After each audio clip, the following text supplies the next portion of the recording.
Welcome my dear students, मैं रश्मि जैन, आपकी economics teacher. इस वीडियो में हम देखेंगे क्लास 10 अर्थशास्त्र का सेकेंड चैप्टर भारतीय अर्थव्यवस्था के क्षेत्रक का पार्ट 2।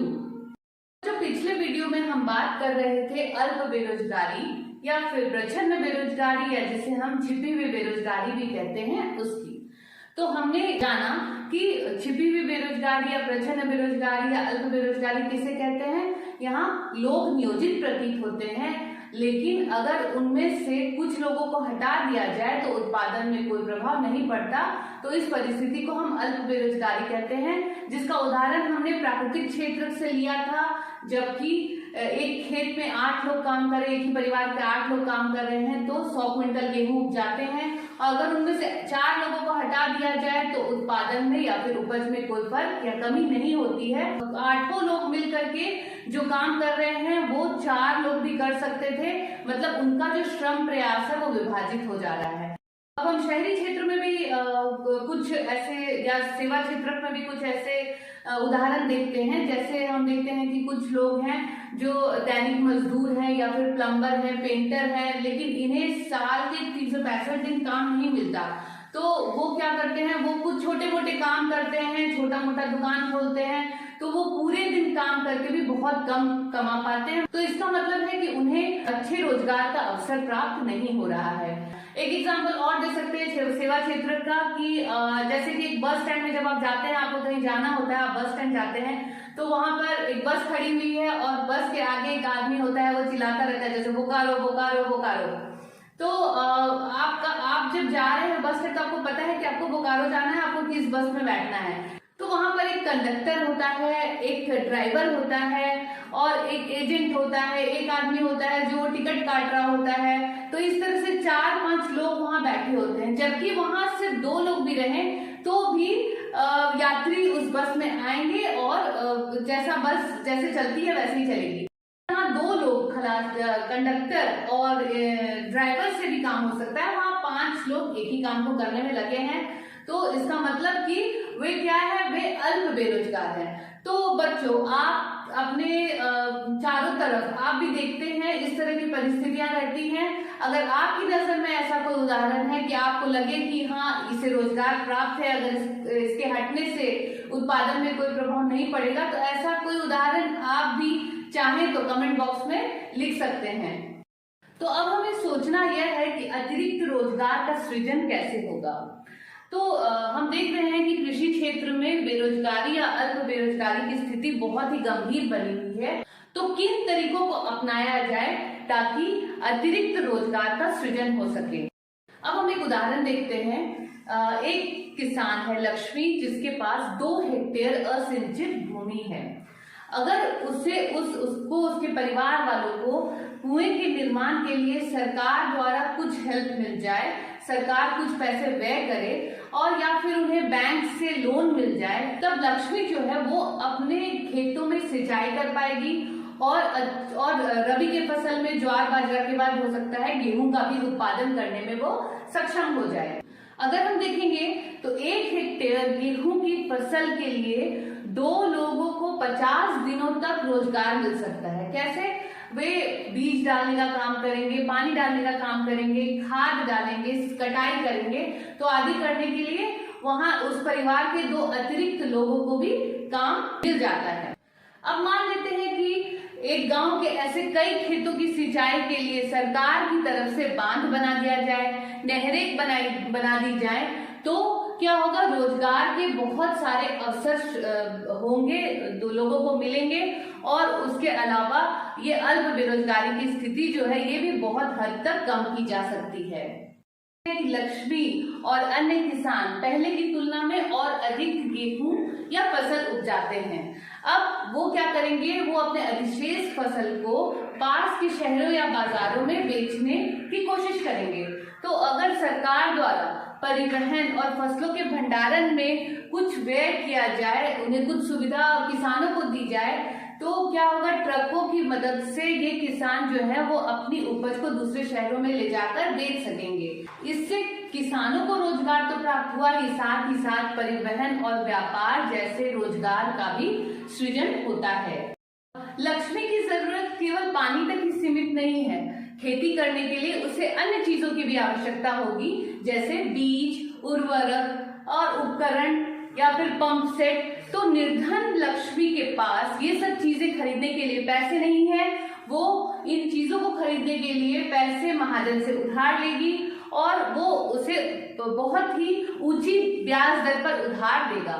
तो अगर बैंक से, अगर स्थानीय बैंक से अगर उचित ब्याज दर पर उधार या फिर साख मिल जाए तो लक्ष्मी के लिए आसानी होगी। तो तात्पर्य यह है कि पानी के साथ साथ किसानों को सस्ते ब्याज दर पर साख की सुविधा भी प्रदान की जाए। अन्य तरीके से भी इस समस्या का समाधान कर सकते हैं। यदि अर्ध ग्रामीण क्षेत्रों में कुछ ऐसे उद्योग और सेवाओं का निर्माण किया जाए जो अधिक से अधिक लोगों को नियोजित कर सके। फॉर एग्जाम्पल, अगर एक गांव के किसान निर्णय लेते हैं कि वो दलहन की फसल उपजाएंगे, तो दलहन की वसूली और उसकी प्रोसेसिंग या प्रसंस्करण के लिए क्या चीज की जरूरत होगी? दाल मिल की जरूरत होगी। तो इस तरह से वहां एक दाल मिल की स्थापना होगी तो लोगों को रोजगार भी मिलेगा।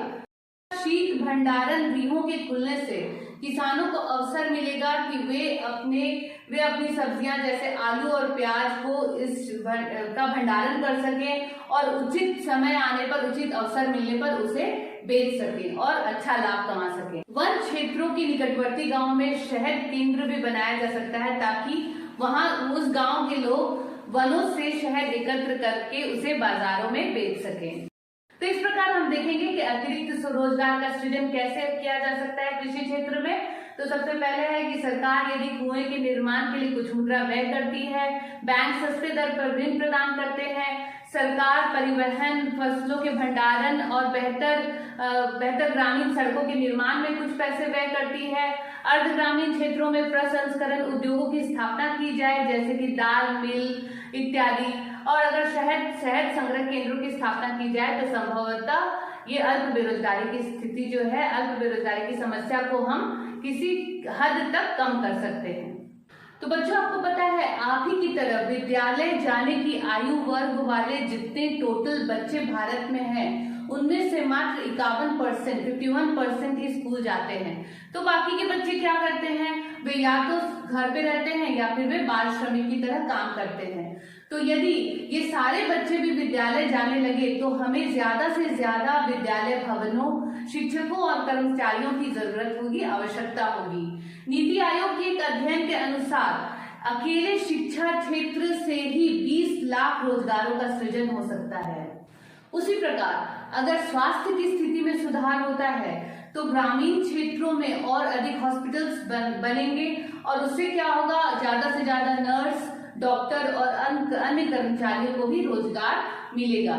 नीति आयोग के एक अध्ययन के अनुसार अगर पर्यटन क्षेत्र में सुधार होता है तो सिर्फ पर्यटन क्षेत्र से ही करीब 35 लाख लोगों को रोजगार प्राप्त हो सकता है।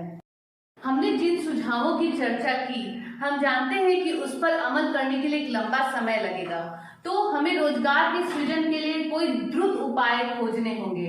इसे ध्यान में रखते हुए सरकार ने लगभग 625 जिलों में काम का अधिकार नामक कानून लागू किया। इसका नाम है महात्मा गांधी ग्रामीण रोजगार गारंटी अधिनियम। इसे केंद्र सरकार ने 2005 में लागू किया। जैसा बताया 625 जिलों में ये स्टार्ट हुआ। इसके अंतर्गत उन सभी लोगों को जो काम करने में सक्षम है और जिन्हें काम की जरूरत है, उन्हें सरकार के द्वारा ग्रामीण क्षेत्रों में वर्ष में 365 दिन होते हैं, उनमें से 100 दिनों की रोजगार की गारंटी दी जाती है। यदि सरकार रोजगार उपलब्ध कराने में असमर्थ हुई, चाहे असफल रही, तो वह उन लोगों को बेरोजगारी भत्ता देती है। इस अधिनियम के तहत उस तरह के कामों को वरीयता दी जाती है जिनसे भविष्य में भूमि में उत्पादन बढ़ाने में सहायता मिलेगी, मदद मिलेगी। वीडियो में हमने देखा था कि आर्थिक कार्यों को गतिविधियों के आधार पर 3 क्षेत्रकों में विभाजित किया गया था, जो कि था प्राथमिक क्षेत्रक, द्वितीयक क्षेत्रक और तृतीयक क्षेत्रक। अब इस पार्ट में हम देखेंगे कि नियोजन के आधार पर आर्थिक कार्यों को 2 क्षेत्रकों में विभाजित किया जाता है। कौन कौन सा है? पहला है संगठित क्षेत्रक, जिसको हम ऑर्गेनाइज्ड सेक्टर भी बोलते हैं, और दूसरा है असंगठित क्षेत्रक, जिसको हम अनऑर्गेनाइज्ड क्षेत्रक भी कहते हैं। सबसे पहले हम बात करते हैं संगठित क्षेत्रक ऑर्गेनाइज्ड सेक्टर की। तो ये वे उद्योग, इनमें वो उद्योग अथवा कार्य स्थान आते हैं जहां रोजगार जो होते हैं उसकी अवधि नियमित होती है और लोगों के पास कुछ सुनिश्चित काम होता है। ये क्षेत्रक सरकार द्वारा पंजीकृत होते हैं और सरकारी नियमों और विनियमों का इन्हें अच्छे से पालन करना होता है। ये कौन से नियम है? इन नियमों एवं विनियमों का अनेक विधियों जैसे कारखाना अधिनियम, न्यूनतम मजदूरी अधिनियम, सेवा अनुदान अधिनियम, दुकान एवं प्रतिष्ठान अधिनियम इत्यादि में नियमों एवं विनियमों का उल्लेख किया गया है। अच्छा, संगठित क्षेत्र के कर्मचारियों को रोजगार सुरक्षा के लाभ मिलते हैं यदि वे जिस जगह काम कर रहे हैं उस जगह का नियोक्ता अगर इन कर्मचारियों के द्वारा निश्चित अवधि से ज्यादा काम लेता है तो उन्हें उस अवधि के लिए, अतिरिक्त अवधि का काम के लिए उन्हें अतिरिक्त वेतन भी दिया जाता है। इसके अलावा इन्हें और भी बहुत से अतिरिक्त लाभ मिलते हैं। जो लोग संगठित क्षेत्र में काम करते हैं उन्हें अतिरिक्त लाभ भी बहुत से मिलते हैं, जैसे उन्हें सवेतन छुट्टी मिलती है। अगर उन्हें वे छुट्टी लेते हैं तो उनका वेतन कटता नहीं है। अवकाश काल में भी भुगतान मिलता है, जैसे संडे अगर आता है और या फिर कोई छुट्टियां आती हैं तो उसमें भी उन्हें भुगतान मिलता है। और उसके अलावा भविष्य निधि, प्रोविडेंट फंड, सेवानुदान इत्यादि लाभ भी मिलते हैं। इसके अलावा इन्हें अन्य मेडिकल सुविधाएं, चिकित्सीय लाभ भी मिलते हैं। जहां वो काम करते हैं वहां पर पेयजल की सुविधा भी रहती है और जो कार्य वातावरण, जो वातावरण रहता है काम का, वो बहुत ही सुरक्षित रहता है और बहुत सारी वहां सुविधाएं रहती हैं। और एक और खास बात कि जब ये ऐसे लोग, जब ऑर्गेनाइज सेक्टर में काम करने वाले लोग जब रिटायर होते हैं, जब सेवानिवृत्त होते हैं तो उन्हें पेंशन की सुविधा भी मिलती है। अब हम संगठित क्षेत्र का एक उदाहरण लेते हैं। कांता नाम की एक महिला है जो अपने कार्यालय में सुबह 9:30 बजे जाती है और शाम को 5:30 बजे तक काम करती है। इसका अर्थ है कि उसके काम करने का समय निश्चित है और वह नियमित रूप से प्रत्येक माह के अंत में अपना वेतन भी प्राप्त करती है। इसके अलावा वह सरकारी नियमों के अंतर्गत आने वाले भविष्य निधि को भी प्राप्त करती है। उसे अन्य तरह की चिकित्सीय सेवाएं और अन्य भत्ते भी प्राप्त मिलते हैं। कांता जो है वो रविवार को कार्यालय नहीं जाती, मतलब उस दिन उसे सवेतन अवकाश भी मिलता है। और जब उसने नौकरी आरंभ की थी, जब उसने नौकरी शुरू की थी, तब उसे एक लिखित नियुक्ति पत्र भी दिया गया था जिसमें उसे नौकरी से संबंधित सारे नियम और शर्तें उस नियुक्ति पत्र में लिखी हुई थी। हम बात करते हैं असंगठित क्षेत्र यानी अनऑर्गेनाइज्ड सेक्टर की। तो ये क्या है? ये छोटी छोटी और बिखरी इकाइयां हैं जो अधिकांशतः ये जो होती हैं वो सरकारी नियंत्रण से बाहर होती हैं। ये सरकारी नियमों और विनियमों का पालन नहीं करती। यहाँ पर काम करने वाले लोगों का रोजगार भी नियमित नहीं होता और उन्हें वेतन भी कम मिलता है। यहाँ अतिरिक्त समय पर यदि कोई काम करे तो उसे एक्स्ट्रा पैसा भी नहीं मिलता, उन्हें सवेतन छुट्टी भी नहीं मिलती, सवेतन अवकाश नहीं मिलता। अगर बीमारी के कारण छुट्टी लेंगे तो उसका भी, उस समय भी उनका वेतन कट जाता है। तो इस तरह का कोई प्रावधान इसमें, मेडिकल लीव आदि टाइप का कोई प्रावधान नहीं है। यहाँ के जो रोजगार होते हैं वो सुरक्षित नहीं है। नियोक्ता कभी भी चाहे तो काम कर, उसके अंडर में काम करने वाले को किसी भी समय वो निकाल सकता है। मतलब यानी कि यहाँ के काम करने वाले श्रमिकों को बिना किसी कारण किसी भी समय काम से हटाया जा सकता है। अब हम असंगठित क्षेत्र को समझने के लिए एक उदाहरण देखेंगे। जैसा कि पिछले उदाहरण में हमने कांता का उदाहरण दिया था, तो इस बार कांता का एक पड़ोसी है जिसका नाम है कमल है। वह नजदीक की किराना दुकान में दैनिक मजदूरी या फिर श्रमिक का काम करता है। वह सुबह 7:30 बजे अपने घर से निकलता है और रात में 8 बजे तक दुकान पर काम करता है। वहां पर उसे अपनी मजदूरी के अलावा और किसी भी तरह का भत्ता नहीं मिलता, जैसे चिकित्सीय भत्ता, महंगाई भत्ता आदि। उसे किसी भी प्रकार का भत्ता नहीं मिलता। अगर उसने किसी दिन छुट्टी मिली तो उस दिन उसे उसका वेतन काट दिया जाता है, मतलब उसे सवेतन अवकाश या छुट्टी जैसा उसके लिए कोई प्रावधान नहीं है। उसे कोई औपचारिक पत्र या कोई अपॉइंटमेंट लेटर नहीं मिला है जिसमें कि उसके नियमों को लिखा गया हो। और इसके अतिरिक्त जो दुकान का मालिक है वो किसी भी समय और किसी भी कारण से उसे दुकान से, उसे काम से हटा सकता है। तो आप समझ गए होंगे संगठित और असंगठित क्षेत्रकों में क्या फर्क है। वीडियो में बस इतना ही।